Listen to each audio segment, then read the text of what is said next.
This used to be my painting table before I kind of leveled up. And then now I use it as my little prep table, my little kind of good morning table, good evening table. I have the wolf here and the crocodile, which have been like two keepsakes I've been kind of moving around with me. And then I have St. Francis here, patron saint of the animals.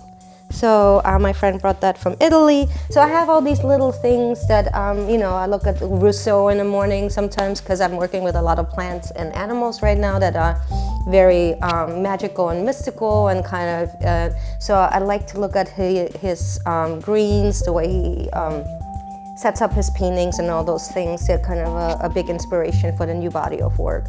My version, but I do look at his work a lot. So these paintings are really about moments of just genuine bliss and genuine serenity.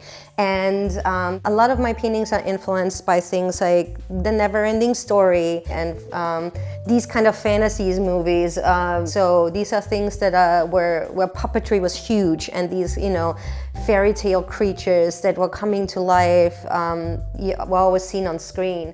And they're important to me because you know, they are part of the painting language I've been developing, where I work with particularly large women and goddesses or demon goddesses that pull a lot from mythology or religion. These women are kind of, they transition from being these very confrontational demon goddesses to now these self-assured women that are resting, that have found some peace, and they have, obviously they have their family around them, which is very important. Always the animals, the guides, the spirits, you know, these beings that look after them. I love animals. I grew up in Austria in a tiny little village. My dad was a professional hunter for a long time. So he was tending to the forest, building feeding stations. He was in the forest every day.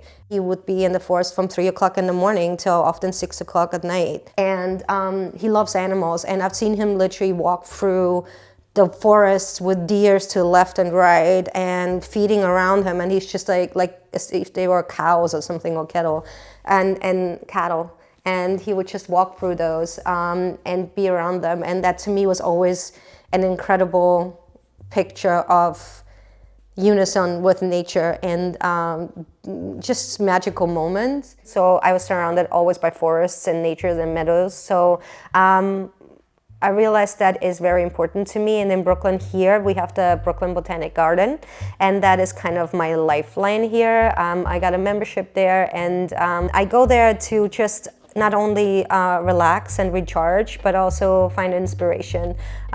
This week or the last month, the lilacs have been in bloom, which are absolutely incredible, just the smell, the scent of it. Oh my God, it's one of the most beautiful scents. It reminds me of home. We have a little lilac bush outside my house in Austria.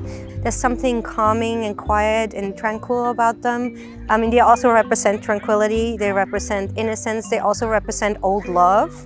So I think, you know, thinking about Austria where I grew up, it is definitely an old love, however complicated, you know, relationships with home can be when you've been away for so long. And so, but it is a piece of home. And so I feel like by putting the lilacs in, I'm honoring my heritage, I'm honoring my family, I'm honoring my home.